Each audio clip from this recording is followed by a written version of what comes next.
Hello बच्चों। इस lecture में हम लोग डिस्कस करेंगे heating effect of electric current. Heating effect of electric current. ठीक है, तो हेडिंग है हमारी क्या, heating effect of electric current. तो जैसे कि हम लोग जानते हैं कि किसी कंडक्टर या किसी वायर से जब करंट फ्लो करता है तब क्या होता है, उससे हीट प्रोड्यूस होता है। जैसे ही किसी कंडक्टर या वायर से कोई करंट पास होता है तब वहाँ से क्या होता है, हीट प्रोड्यूस होता है। और इस तरीके से क्या होता है कि उसका हीटिंग इफ़ेक्ट देखा जाता है। जैसे कि अगर हम लोग बात करें कि घरों में हम लोगों के जो अप्लायंस होते हैं, जैसे कि फ़ैन है या हीटर की बात करें, तो धीरे धीरे देखते हैं जब हम हीटर को ऑन करते हैं तो हीटर में कुछ देर तक क्या होता है, करंट आता रहता है और आफ्टर सम टाइम हम लोग देखते हैं कि पूरा रूम क्या हो जाता है, हीट हो जाता है। वो इसी प्रोसेस से होता है। जैसे ही उस कंडक्टर या उस वायर के पास करंट आता है तब क्या होता है, उससे हीट प्रोड्यूस होता है और धीरे धीरे कुछ टाइम बाद इतना हीट प्रोड्यूस हो जाता है कि पूरा का पूरा रूम क्या होता है, हीट हो जाता है।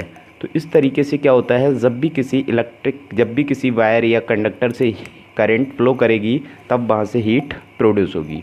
अगर इसको हम दूसरी भाषा में समझें, अब होता क्या है, जैसे कि रेजिस्टेंस वायर है तो रेजिस्टेंस क्या करता है, अब्स्ट्रैक्ट करता है। ठीक है, एक रुकावट उत्पन्न करता है करंट को फ्लो करने में, उसको रोकता है।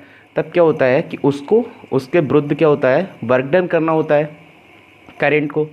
अगर हम इसको सिंपल भाषा में समझें तो हम लोग तो बोलें कि रास्ते में हम लोग जा रहे हैं और कोई बड़ा सा पत्थर मिल जाए, तब क्या होता है, बड़े से पत्थर को हटाने में, छोटा सा कोई पत्थर है उसको उठा के ऐसे ही फेंक दिया, और बड़े से पत्थर को हटाने में क्या होता है, ज़्यादा कार्य करना पड़ता है, ज़्यादा वर्क डन करना पड़ता है। तो ज़्यादा वर्क डन जब करना पड़ता है तो हम देखते हैं कि क्या होता है, हमें भी गर्मी लगने लगती है। कैसे, क्योंकि जब वर्क करते हैं तो क्या होता है, हीट उत्पन्न होती है। इसी तरीके से जब ज़्यादा रेजिस्टेंस होता है, जिस वायर का रेजिस्टेंस हाई होता है, उस वायर में करंट पास होने के लिए करंट को क्या करना होता है, ज़्यादा कार्य करना होता है। तो वहाँ से क्या होता है, हीट ज़्यादा प्रोड्यूस होती है। ठीक है, तो कहने का मतलब है कि जिस वायर का रेजिस्टेंस ज़्यादा होगा वहाँ से हीट भी क्या होगी, ज़्यादा प्रोड्यूस होगी। अब इसके लिए हम लोग बात करते हैं नाइक्रोम वायर। नाइक्रोम वायर हम लोगों ने पढ़ा है इससे पहले। नाइक्रोम वायर क्या होता है, उसका रेजिस्टेंस बहुत हाई होता है।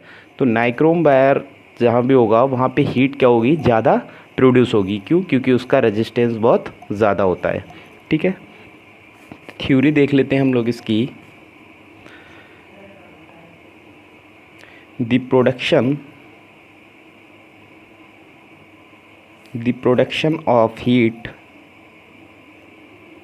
energy the production of heat energy in a resistor due to flow of electric current through it क्या लिखा है, the production of heat energy in a resistor due to flow of electric current through it. जब इस conductor से electric current क्या होती है, flow करती है, तब इस फ्लो के कारण इस रजिस्टर में क्या होती है, हीट एनर्जी प्रोड्यूस होती है। ठीक है, आगे इसी को it is called heating effect of electric current. ठीक है, इसी को क्या बोलते हैं, heating effect of electric current.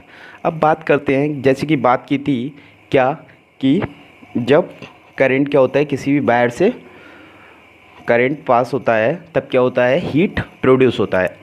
अब करंट जब वायर से पास होता है, करंट कैसे जाता है, चार्ज के थ्रू। ठीक है, क्या प्रोड्यूस किया जाता है, चार्ज। ठीक है, यानी कि क्यू, बात करें तो क्या, क्यू। ठीक है, जैसे कि मान लिया ये कोई रेजिस्टेंस वायर है और इसको हमने एक सेल के थ्रू क्या कर दिया, कनेक्ट कर दिया अब यहाँ से क्या होगा, चार्ज फ्लो करेगा, यहाँ से क्या होगा, चार्ज ऐसे फ्लो करेगा। जब चार्ज फ्लो करेगा ऐसे, चार्ज यहाँ से यहाँ जाएगा, तब यहाँ क्या होगा, इस रेजिस्टेंस, ये रेजिस्टेंस क्या करेगा, इसको रोकने का काम करेगा। तो इसको क्या करना पड़ेगा, इसके विरुद्ध कार्य करना पड़ेगा। तो यहाँ से क्या होगा, हीट प्रोड्यूस होगा। ठीक है, अब यहाँ से क्या जा रहा है, चार्ज कितना, क्यू मान लिया। ठीक है, तो क्यू चार्ज जा रहा है और इसका पोटेंशियल मान लिया मैंने कितना, बी। ठीक है, तो चार्ज कितना है, क्यू, पोटेंशियल कितना है, बी। ठीक है, तो एक फार्मूला हम लोगों ने पढ़ा है, work done W is equal to क्या होता है, Q इंटू वी। ये फार्मूला हम लोग ऑलरेडी डिस्कस कर चुके हैं। अब यहाँ से देखें अगर, तो करंट कितना हो जाएगा, current I is equal to क्या होता है, Q upon T, flow of charge per unit time, that is called current. ठीक है, तो I इक्वल टू क्या हो गया, Q अपॉन T, यानी कि यहाँ से हम लिख सकते हैं Q is equal to IT by ohms law. Ohms law के बारे में हम लोग डिस्कस कर चुके हैं। ओम्स ला क्या होता है, V is equal to IR। ठीक है, इसको इक्वेशन नंबर दे दिया हमने A, और इसको इक्वेशन नंबर दे दिया 1, इसको इक्वेशन नंबर दे दिया 2। ठीक है, तो putting the value from equation number 1 and 2 in equation number A। ठीक है, putting the value from equation number 1 and 2 in equation A।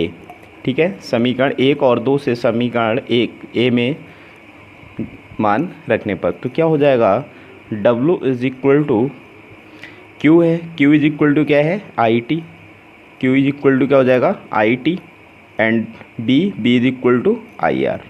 तो यहाँ से ये वैल्यू आ जाएगी। अब I into I is equal to क्या हो जाएगा, I square and R into T. तो ये फार्मूला निकल के आएगा, यानी कि W इज इक्वल टू क्या निकल के आया, I स्क्वायर RT। ठीक है, अब अभी बात की थी हम लोगों ने कि करंट जब रेजिस्टेंस से पास होता है तो क्या करना पड़ता है, कार्य करना पड़ता है, और कार्य करते हैं तो क्या होता है, हीट प्रोड्यूस होता है। अब जितना ज़्यादा कार्य करना पड़ेगा, ठीक है, उतनी ज़्यादा हीट प्रोड्यूस होगी। यानी कि कहने का मतलब है कि amount of work done is equals to amount of heat energy. ठीक है, जितना ज़्यादा वर्क डन उतनी ज़्यादा हीट एनर्जी क्या होगी, प्रोड्यूस होगी। ठीक है, तो यहाँ लिख देते हैं हम लोग, amount of work done is equal to amount of heat. ठीक है, जितना ज़्यादा वर्क डन उतनी ज़्यादा क्या होगी, हीट एनर्जी। तो यहाँ से हम लिख सकते हैं W, यानी कि हीट एनर्जी को किससे रिप्रेजेंट करते हैं हम लोग, H से। तो यहाँ क्या हो जाएगा, W is equal to H is equal to I square RT। Clear. तो यहाँ से नया फार्मूला हमें क्या मिलेगा, H is equal to I square RT। तो ये फार्मूला हो जाएगा किसका, हीट एनर्जी का, H equal to I square R into T. अब देखते हैं कि जैसे बात की थी कि जितना ज़्यादा रेजिस्टेंस होगा उतना ज़्यादा कार्य करना पड़ेगा, और कार्य जब ज़्यादा होगा तो हीट एनर्जी ज़्यादा होगी। ठीक है, यानी कि यहाँ से फर्स्ट अगर बात करें, हीट एनर्जी किस किस पैरामीटर पर डिपेंड करती है, यानी कि I स्क्वायर का मतलब कि H is directly proportional to I square. ठीक है, करंट जब फ्लो करेगा, ठीक है, तो करंट की क्या है, H क्या है, डायरेक्टली प्रोपोर्शनल है। ठीक है, तो अगर करंट ज़्यादा होगा, करंट अगर क्या करेगा, इंक्रीज़ करेगा, तो H भी क्या करेगा, इंक्रीज़ करेगा। ठीक है, अगर करंट ज़्यादा होगा तो हीट एनर्जी भी कैसी होगी, ज़्यादा होगी। सेकंड अगर बात करें हम किसकी, R। ठीक है, तो आर भी क्या है, H is directly proportional to R, ठीक है। अगर रेजिस्टेंस वायर का ज़्यादा है तब भी क्या करेगा, हीट एनर्जी ज़्यादा प्रोड्यूस होगी, क्योंकि एच क्या है, डायरेक्टली प्रोपोर्शनल है आर के। और थर्ड वन टी, तो टी भी क्या है, H is directly proportional to T. ज़्यादा समय तक अगर करंट फ्लो होगा, ज़्यादा समय तक अगर करंट फ्लो होगा तब क्या होगा, हीट एनर्जी फिर भी क्या होगी, इंक्रीज़ करेगी।